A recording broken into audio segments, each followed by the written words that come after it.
The French Revolution, a watershed moment in world history, began in 1789 and ended in the late 1790s with Napoleon Bonaparte's ascension. During this time, French citizens uprooted centuries-old institutions, such as the monarchy and the feudal system. The upheaval was caused by disdain for the French aristocracy and King Louis XVI's economic policies, both of which were executed by guillotine. But what other factors lead to the revolution, and what outcomes did it have? Let's explore in this video. Despite devolving into a bloodbath during the Reign of Terror, the French Revolution helped to shape modern democracies by demonstrating the power inherent in the popular will. And it all started as the 18th century came to a close.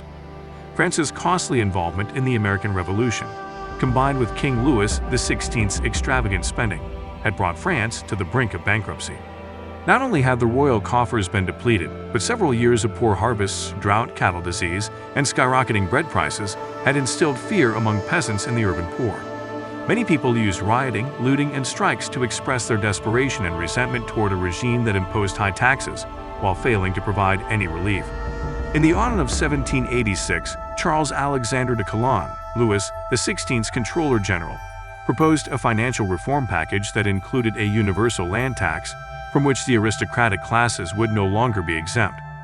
To gain support for these measures and quell a growing aristocratic revolt, the king convened the Estates General, a gathering of France's clergy, nobility, and middle class, for the first time since 1614.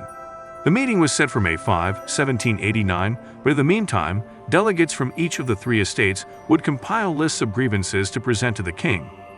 Of course, France's population had changed dramatically since 1614. The Third Estate's non-aristocratic middle-class members now represented 98% of the people, but they could still be outvoted by the other two bodies.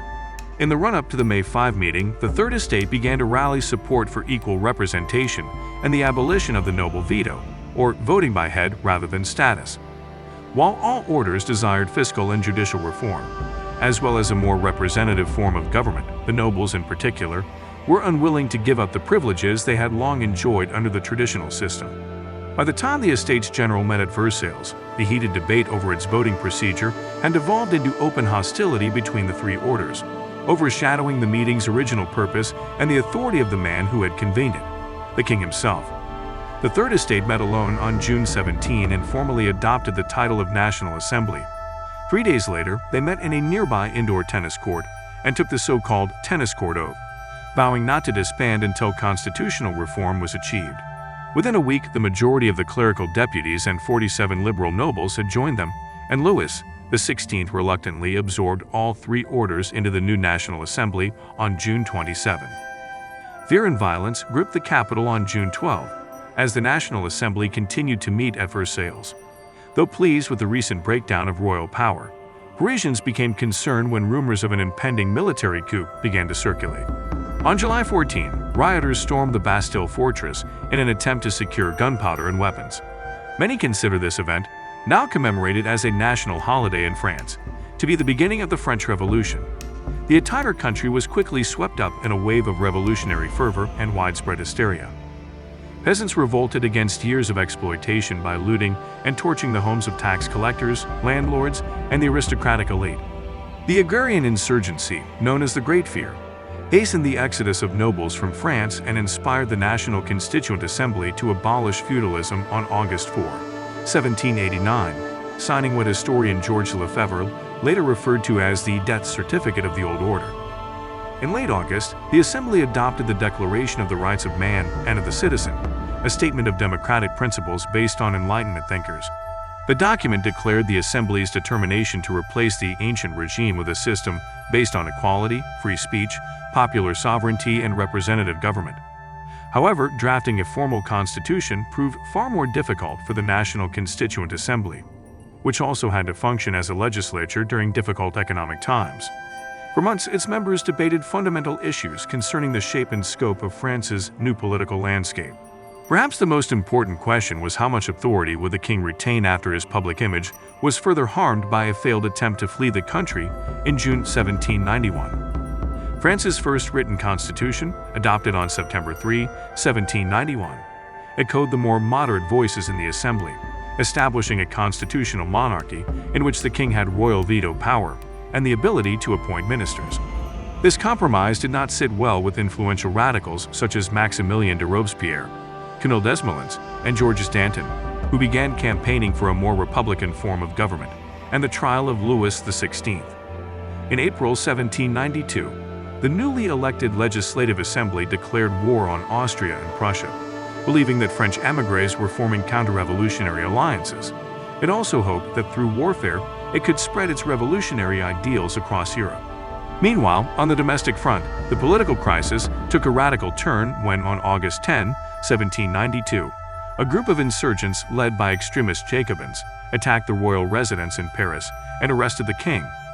The Legislative Assembly was replaced by the National Convention the following month, amid a wave of violence in which Parisian insurrectionists massacred hundreds of accused counter-revolutionaries. The National Convention proclaimed the abolition of the monarchy and the establishment of the French Republic.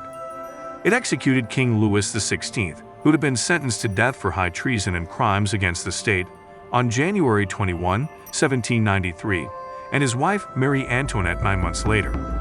Following the execution of the king, the French Revolution entered its most violent and turbulent period, with war with various European powers and intense divisions within the National Convention.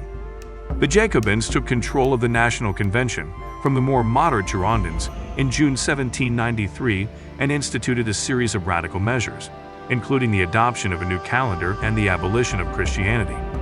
It also began the Bloody Reign of Terror, a 10-month period during which thousands of suspected revolutionaries were guillotined. Many of the executions were carried out on orders from Robespierre, who presided over the Draconian Committee of Public Safety until his death on July 28, 1794. The death of Robespierre signaled the start of the Thermidorian reaction, a moderate phase in which the French people revolted against the excesses of the Reign of Terror.